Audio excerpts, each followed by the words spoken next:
Heute schauen wir uns die rückwärtige Führungsstelle der Luftstreitkräfte an, beziehungsweise der Luftverteidigung. Hier ist eine riesige Anlage, hier gibt es über 100 Bunker. Wir sehen uns dann gleich wieder auf dem südlichen Teil. Ich bin im südlichen Bereich angekommen und stehe jetzt hier zwischen der Zaunanlage und hier hinter schon wieder der erste FB3.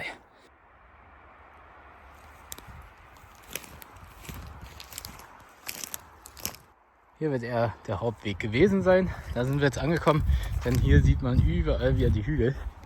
Und hier geht es in die ganzen FP3-Bunker rein. Vor allem die Zugänge unterscheiden sich hier alle ein bisschen. Ja, hier sind so welche offen nach oben. Dann hier ebenerdig, wieder mit steilerer Treppe und auch wieder Farbe an der Wand.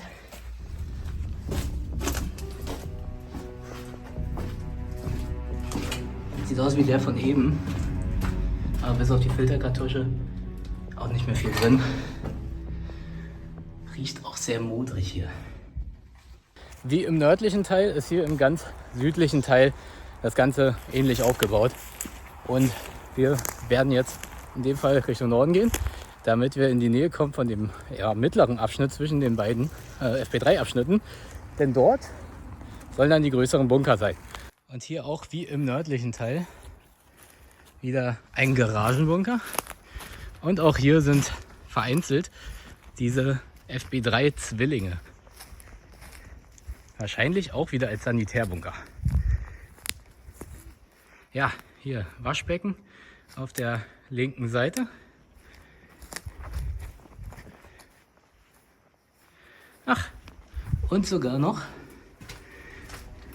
Toilettenkabinen. Jetzt wissen wir, was bei den anderen schon gefehlt hat.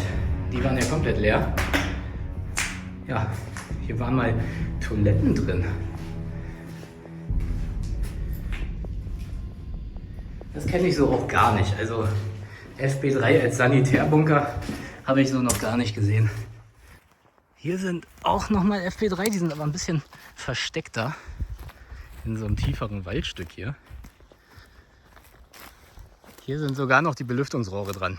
Die anderen waren bis jetzt alle weg, wahrscheinlich schon geklaut worden. Oh, ja, guck mal. Und hier sogar eine Tür. Haben wir bis jetzt noch gar nicht. Steht sogar noch was drauf. KV7.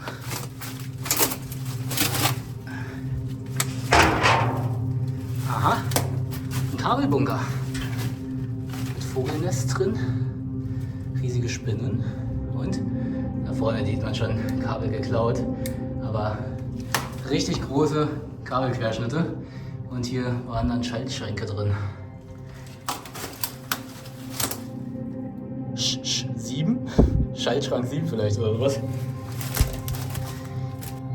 Der Bunker hat hier auch noch die Zahl dran. 83. Könnte gut sein, dass jeder eine Zahl hatte. Angeblich sollen hier nämlich über 100 Bunker stehen. Hier auch wieder Filterpatrone. Oh, und der sieht noch ein bisschen besser aus. VEB, Elektroapparatewerke. Hier auch viele von diesen Heizern. Teilen sogar die Kabel noch drin. Und hier sieht man noch die Ketten, wo die Betten wahrscheinlich dran waren. Sogar noch die Lampe drin.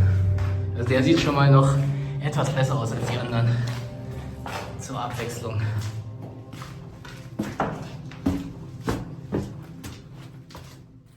Ich befinde mich jetzt auf der Zielgeraden zu den großen Bunkern. Jetzt geht es nur noch geradeaus weiter und noch ein kleines Stückchen, 200 Meter oder so.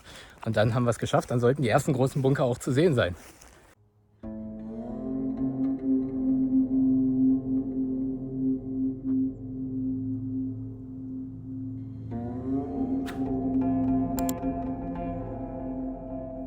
Das erste Mal, dass Asphaltweg kommt.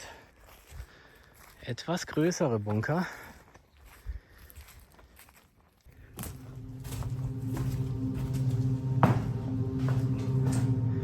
Auch ein größerer Vorraum. Ja, sieht man auch.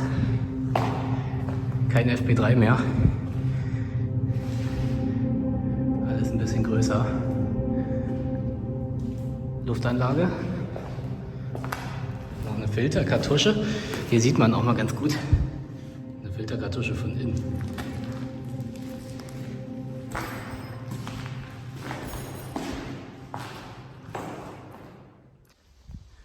Der Abschnitt hier ist nochmal ganz anders. Jetzt kommen wir in diesen nördlichen Teil, wo größere Bunker sind. Das sieht auch ganz interessant aus. Der war irgendwie zweigeteilt. Hier hat man einmal diese obere Etage. Und dann ging es hier runter. Hier kommt man nur sehr schlecht rein. Ich probiere es mal so zu zeigen. Ein bisschen was steht auch noch drin. Hier zur Linken wieder die 2 FB3. Vermutlich dann. Oh ja, wieder Sanitärbunker. Aber der ist ein bisschen länger gebaut als die anderen. Hier war ein bisschen mehr Platz drin. Und die rechte Seite. Ja, noch mit den ganzen Toilettenkabinen.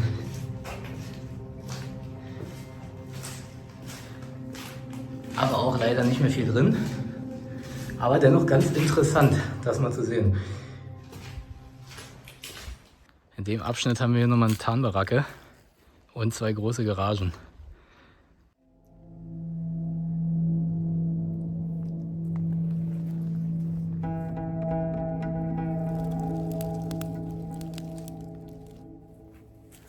Das ist ja sehr cool. Hier ist die ganze Tarnfarbe noch an der Wand.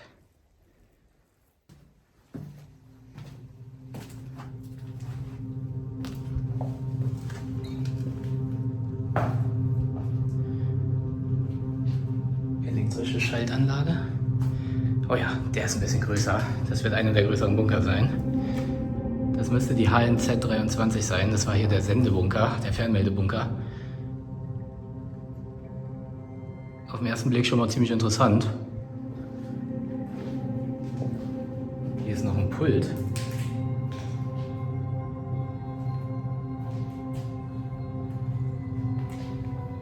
Hier ist noch eine Trennwand. Und hier hat man noch jetzt einen extra Raum.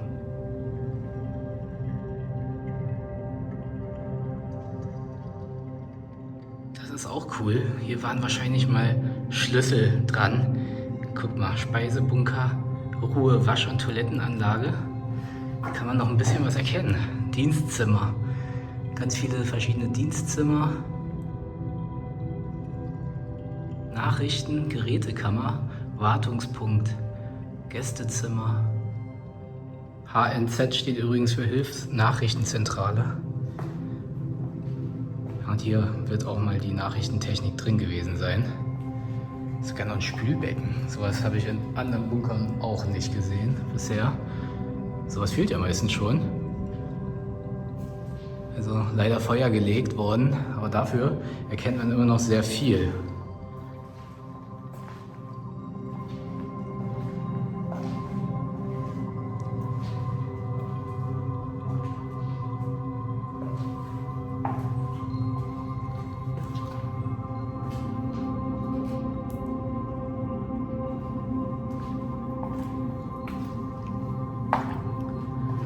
Hier waren mal viele Kabel drin. Ja, hier auch wahrscheinlich alles Nachrichtentechnik. Leider viel kaputt. Aber immer noch, dennoch erkennbar. Hier kann man auch noch was erkennen. Senderichtung, Empfangsrichtung. Hier könnte man wieder die Verbindung stecken.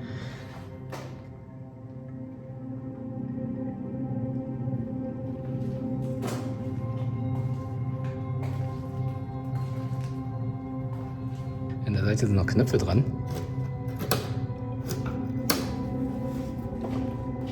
Und hier hinten ist nochmal wie so ein FB3-Abschnitt. Mit Stühlen, Tischen, noch ein paar Matratzen.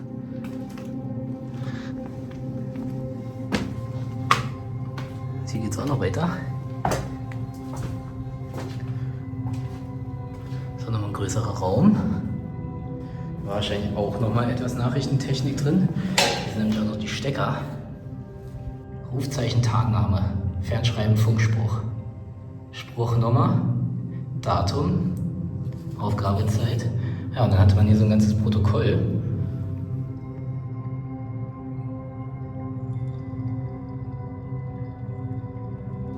Und auf der Seite gegenüber geht es auch nochmal weiter.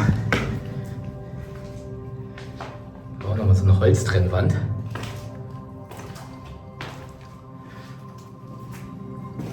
Ah ja, dann Kartusche.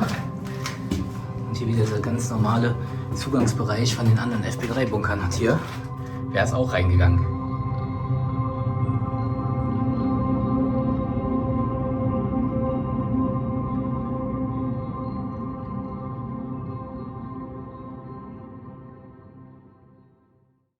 Und damit haben wir den ersten großen Bunker schon mal gefunden. Das freut mich. Das war die Hilfsnachrichtenzentrale. Also hier hinter, also da oben, der Hügel hier. Da könnte schon der nächste große Bunker sein.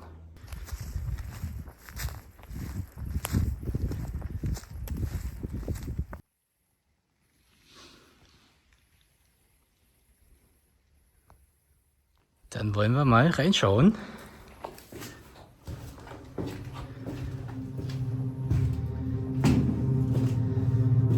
Ja, das ist der nächste große Bunker. Hier hat man schon ein bisschen Luftanlage auf der rechten Seite. Hier auch wieder diese Vorfilter. Und zur linken Wasserversorgung.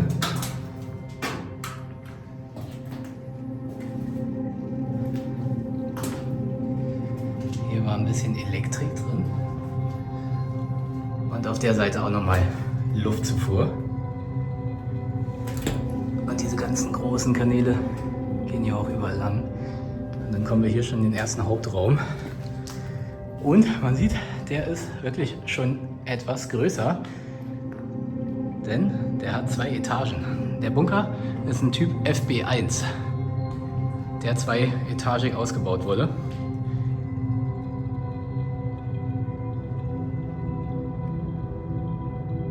Das sieht auch ganz interessant aus. Das kenne ich noch nicht bisher. Das ist hier wie so eine große Klima- bzw. Lüftungsanlage. Sieht so ähnlich aus wie aus dem Auto. Nur ein bisschen größer. Ein bisschen sehr größer. Da hat man hier auch so wie so Tafeln an der Wand.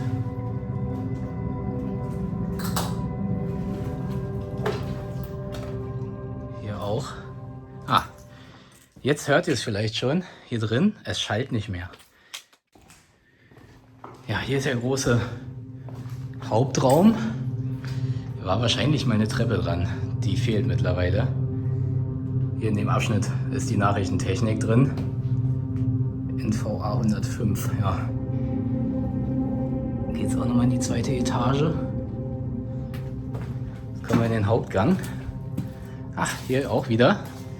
Wenn wir jetzt hier wieder reingehen, wieder Dämmung. Hier sieht man es auch ganz gut, dahinter ist die Dämmwolle. Hier schallt es wieder nicht und hier haben wir auch wieder so einen großen Lüfter. Und auch hier sehr, sehr leise, wahrscheinlich auch wieder für Funksprüche. Dann wieder in den Hauptgang. Hier kommen mehrere diese Räume immer an der Seite. Hier ist der nächste auch wieder mit dieser Dämmung.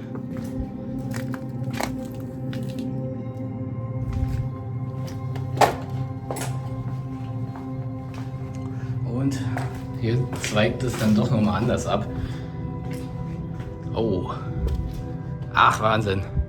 Das hier, das war das Lagezentrum. Und das ist das erste Mal in einem Bunker, dass man wirklich noch Reste sieht, ja, von der Plankarte oder Luftlagekarte.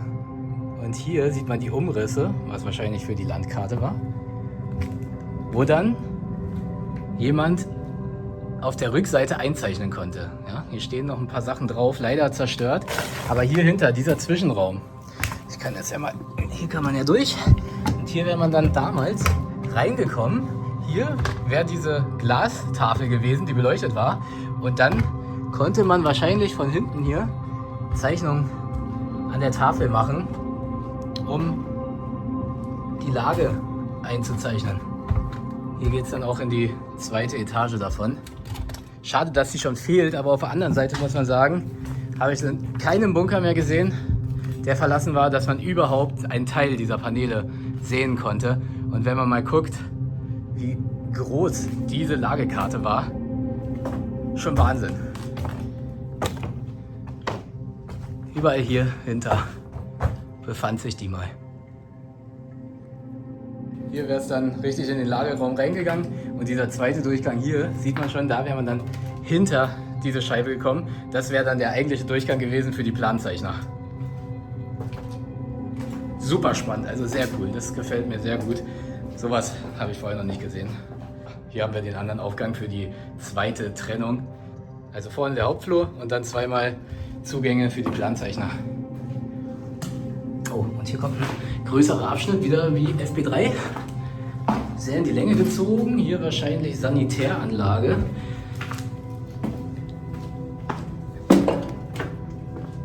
Oha, okay. Hier ist auch wieder ein Zugang. Größerer Hauptgang, dann wieder ein FB3-Abschnitt für vermutlich Fernmeldetechnik, könnte ich mir vorstellen, wenn das hier vielleicht gedämmt war, wieder mit Holz. Ja, hier sieht man auch vertrauliche Verschlusssache nach Ausfüllung. Absender, Dringlichkeit, Aufgabenzeit. Stand auch mal was auf der Tür, GP 100, 500 und 600. Dann hier dieser riesige Abschnitt.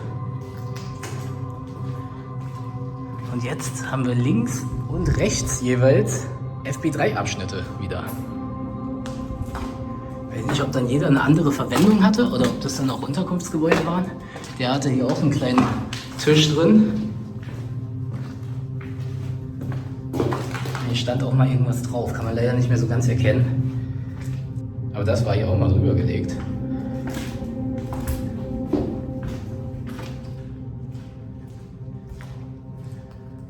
Ja, interessant. Jeder FB3 sieht ein bisschen anders aus, oder steht noch ein bisschen mehr drin. Und die auch mehr oder weniger leer. Auch nur wieder Tische. Hier haben wir wieder Fernmeldetechnik.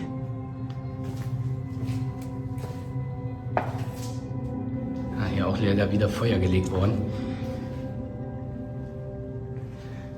Und hier sind noch Betten drin. Hatten wir bis jetzt lustigerweise noch gar nicht. Betten haben bis jetzt gefehlt. Haben wir das also auch schon mal gefunden. Und hier noch ein kleiner Sessel auch nochmal mit Tisch. Ja, interessant. Also dieser hintere Abschnitt hier hatte dann wahrscheinlich auch nochmal andere Verwendung. Vielleicht hinten diese Unterkunfts- FB3, dann zwischendurch hier FB3 für Fernmelde oder noch andere Aufgaben.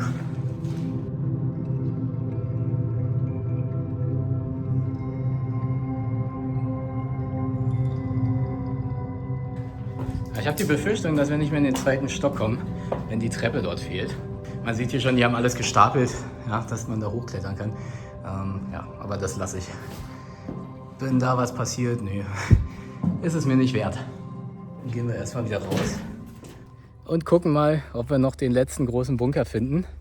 Das müsste dann der Küchen- und Speiseraumbunker sein. Hier nochmal ein FB3 mit den Lüftungsrohren, ein kleiner Garagenbunker. Und hier hinter ist nochmal ein größerer Bunker. Und hier sind auch noch die ganzen Lüftungsrohre drauf.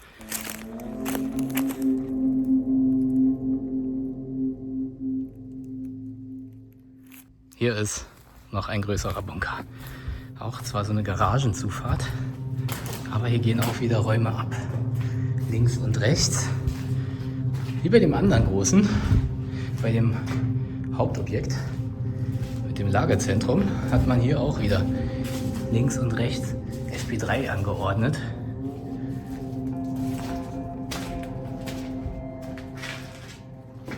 Und hier hat man nochmal eine größere Halle drin.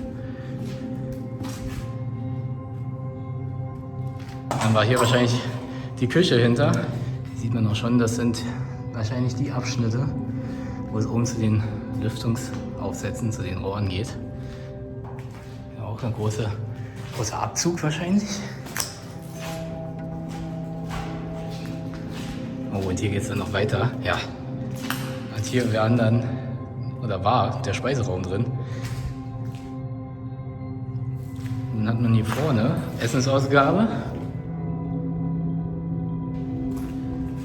Das ist sehr interessant. Also wirklich wie bei den alten Kasernen, wie in so eine Kantine aufgebaut, nur halt unter der Erde hier.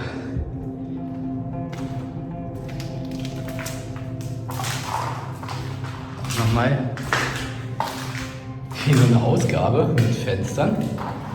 Sogar noch Servierten. Habe ich auch noch nie gesehen, dass man wirklich so einen großen Speiseraumbunker gebaut hat. Hier auch nochmal so ein Abschnitt. Sogar noch Geschirr drin. Hier noch ein Restfenster. Alles so Schiebefenster, die man dann nach oben machen konnte.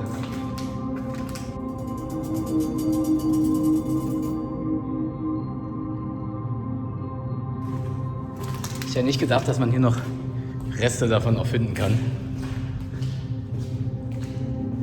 Und auch wirklich sehr groß.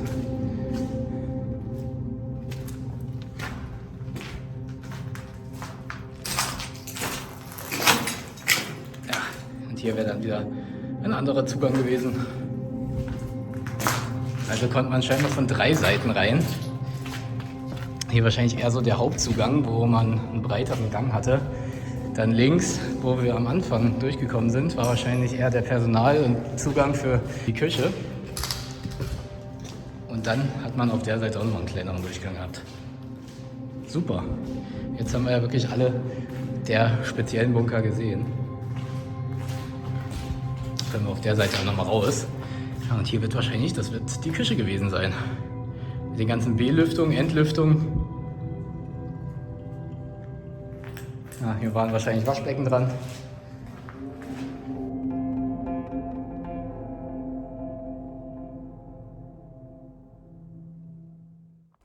So, ich befinde mich auf dem Rückweg. Ich bin froh, dass wir alles gefunden haben und dass ich euch auch alles zeigen konnte. Gerade hier dieser mittlere Teil war jetzt echt spannend. Der hat mir sehr gut gefallen. Das Lagezentrum war super. Die Hilfsnachrichtenzentrale hat Spaß gemacht. Auch trotz der Brandstiftung immer noch alles sehr sehenswert. Der Küchenbunker und Speiseraumbunker. Sowas sieht man auch nicht alle Tage. Und ich hoffe, ihr hattet genauso viel Spaß beim Zusehen wie ich beim Erkunden. Ich laufe jetzt zum Auto zurück. 1,3 Kilometer. Wenn man auf dem Hinweg ist, dann läuft man immer und vergisst die Strecke. Und dann merkt man erstmal, wie weit man eigentlich von seinem Parkplatz wieder abgekommen ist. Ja, wie gesagt, ich hoffe, ihr hattet Spaß beim Zuschauen. Wenn dem so ist, dann lasst ein Like da. Abonniert den Kanal sehr gerne, würde ich mich freuen. Und dann sehen wir uns zum nächsten Video. Also seid gespannt und bleibt dabei.